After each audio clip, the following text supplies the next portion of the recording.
In the year 1847, deep within the marble halls of the Palazzo Imperiale in what is now northern Italy, Emperor Caelus Mortificus made a decision that would forever change the course of medical history and challenge everything we thought we knew about human anatomy. What started as the paranoid delusions of a tyrant became one of the most disturbing medical mysteries ever documented. For 23 years, Emperor Mortificus had ruled the small but wealthy kingdom of Valentia with unprecedented cruelty. His subjects whispered that he was cursed, that something unholy flowed through his veins. They said his touch could wither plants and that animals fled from his presence. But these weren't just the superstitions of frightened peasants. There was something genuinely wrong with Caelus Mortificus, something that defied explanation. It began when he was just 12 years old. The young prince noticed that his blood looked different from everyone else's. While others bled crimson red, his blood appeared almost black, with an oily sheen that reflected light in ways that seemed impossible. When he cut himself during sword practice, the wound would emit a smell so foul that even the court physicians would gag and retreat. But that wasn't the strangest part. The strangest part was that his wounds never seemed to heal properly, yet they never became infected either. The flesh around his cuts would turn grey and remain grey, creating permanent marks across his body like a living map of every injury he'd ever sustained. By the time he reached adulthood, his skin resembled ancient parchment, covered in countless grey scars that told the story of a body that refused to follow the rules of human biology. As Emperor Mortificus became obsessed with understanding what he truly was, he believed that royal blood was literally different from common blood, but his condition went far beyond mere aristocratic pretension. He was convinced that he wasn't entirely human, that some other essence flowed through his veins. And in 1887 he decided to prove it. The emperor summoned the three most renowned physicians in Europe to his court: Dr. Heinrich Vollmer from Vienna, Dr. Alessandro Grimaldi from Rome, and Dr. Edmund Blackthorne from London. He told them they would be conducting the most important medical examination in history, and that failure to provide answers would result in their immediate execution. Dr. Vollmer was the first to examine the emperor's blood under a microscope. What he saw made him physically ill. Instead of normal red blood cells, Mortificus's blood contained structures that Vollmer described as looking like tiny black pearls, each one pulsing with its own internal rhythm. These weren't red blood cells at all, but something else entirely, something that shouldn't have been able to sustain human life. Dr. Grimaldi focused on the emperor's cardiovascular system. When he listened to Mortificus's heartbeat, he heard something that haunted him for the rest of his life. Instead of the familiar lube-dub pattern of a human heart, the emperor's chest produced a sound like liquid mercury being poured slowly into a metal container. His pulse was irregular, sometimes stopping completely for several seconds before resuming with violent intensity. But it was Dr. Blackthorne who made the most disturbing discovery. When he analyzed a sample of the emperor's blood chemistry, he found that it contained elements that didn't exist in nature. The blood showed traces of metals that wouldn't be discovered by science for another 50 years, and organic compounds that seemed to violate basic principles of chemistry. Most shocking of all, the blood appeared to be alive in ways that defied explanation. Even hours after being drawn from the emperor's body, the samples continued to move and react as if they possessed their own consciousness. The three doctors worked in secret for 6 months, documenting everything they observed. They discovered that Emperor Mortificus's body temperature was consistently 7 degrees below normal. Yet he showed no signs of hypothermia. His digestive system processed food in ways that seemed impossible, breaking down substances that should have been toxic while being unable to properly digest basic nutrients like bread and meat. Most disturbing of all, they found that the emperor's aging process had essentially stopped when he reached the age of 30. Despite being 42 years old, his cellular structure showed no signs of deterioration. In fact, his cells seemed to be regenerating in reverse, slowly becoming younger and more primitive with each passing year. The doctor's final report was 1,200 pages long and contained detailed illustrations that were so disturbing that Two of the three men who created them suffered complete mental breakdowns within a year of completing their work. The report concluded that Emperor Mortificus was not entirely human, that his body had been fundamentally altered by some unknown process that had occurred during his childhood. But the story doesn't end with the medical examination. It ends with what happened to Emperor Mortificus after he learned the truth about himself. When the doctors presented their findings, the emperor didn't react with surprise or horror. Instead, he smiled for the first time in decades and said, "I knew it. I always knew I was something more." He ordered the doctors to be executed immediately, not out of anger, but to ensure that their discoveries would remain secret. Only Dr. Blackthorne managed to escape, fleeing to England with a single copy of their research hidden in his coat. Emperor Mortificus ruled for 7 more years after learning the truth about his condition.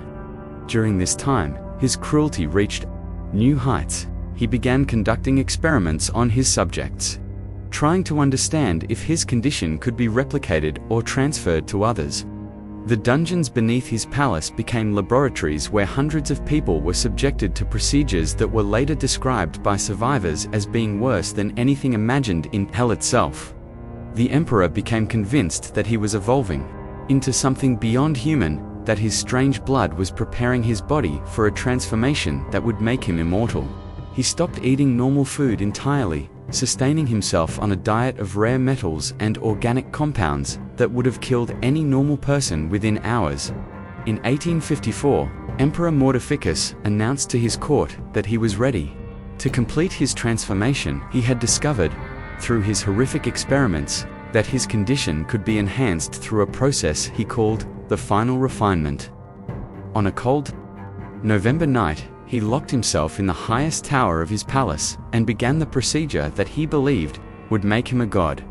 What happened next was witnessed by dozens of people throughout the kingdom. At exactly midnight, a sound unlike anything ever heard before echoed across the land. It wasn't quite a scream, wasn't quite music, but something that seemed to come from the very fabric of reality itself. The sound continued for 3 hours, growing in intensity until windows began to shatter and birds fell dead from the sky. When dawn broke, the emperor's guards found the tower door sealed shut from the inside. It took them 6 hours to break through the reinforced oak, and what they found inside defied all explanation. Emperor Mortificus was gone, but he hadn't simply disappeared. The entire room was filled with a black, oily substance that pulsed and moved like a living thing. The walls, the floor, the ceiling, everything was covered in this substance. And at the center of the room, where the emperor had last been seen, was a perfect circle of what appeared to be crystallized blood. The strangest part was the smell.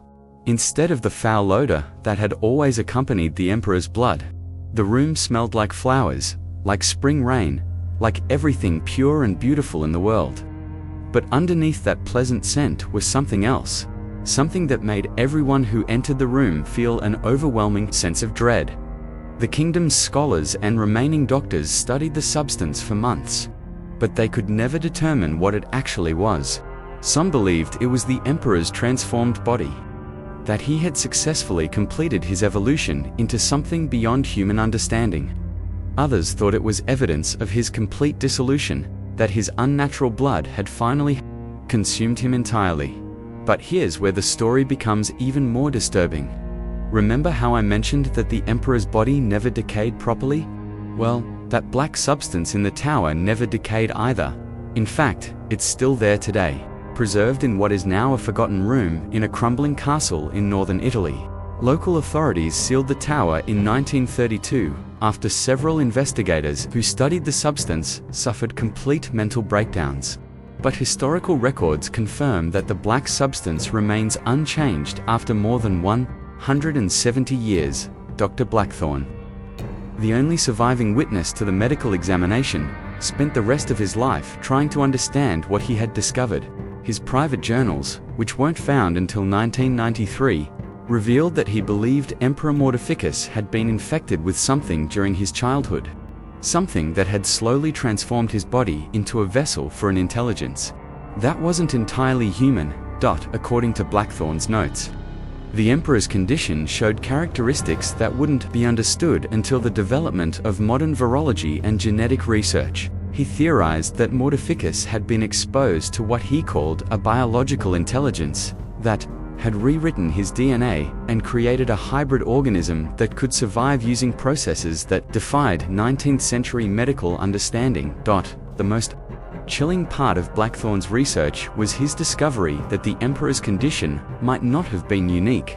His journals reference similar cases throughout history. Rulers and nobles who displayed comparable symptoms and whose deaths were surrounded by mysterious circumstances.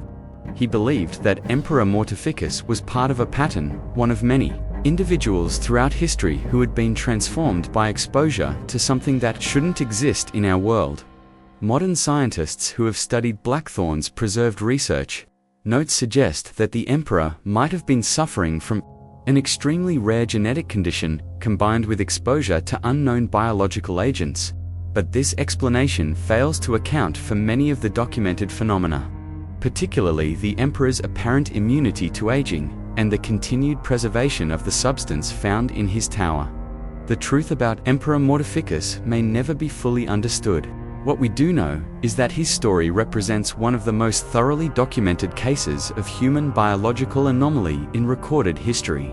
Whether he was the victim of an unknown disease, the subject of some impossible genetic mutation, or something else entirely, his case challenges our fundamental understanding of what it means to be human. Today, the former kingdom of Valentia is just a collection of small towns and abandoned buildings scattered across the Italian countryside. Most locals have never heard of Emperor Mortificus, and those who have preferred not to discuss him. But sometimes, on quiet nights, when the wind blows just right, people claim they can still hear that sound, that impossible music that echoed across the land on the night the emperor completed his transformation. The sealed tower remains unopened, its contents unchanged by time, waiting for someone brave enough or foolish enough to discover what really happened to the man who believed his blood was not human. Until that day comes, the story of Emperor Silas Mortificus stands as a reminder that there are still mysteries in our world that science cannot explain, and that sometimes the line between human and something else is far thinner than we'd like to believe. Perhaps the most disturbing aspect of this entire story is not what we know about Emperor Mortificus, but what we don't know. If Dr. Blackthorne was correct, if the emperor was just one of many throughout history who underwent this transformation, then the question isn't whether such individuals existed in the past, but whether they still exist today, walking among us, waiting for their own moment of final refinement.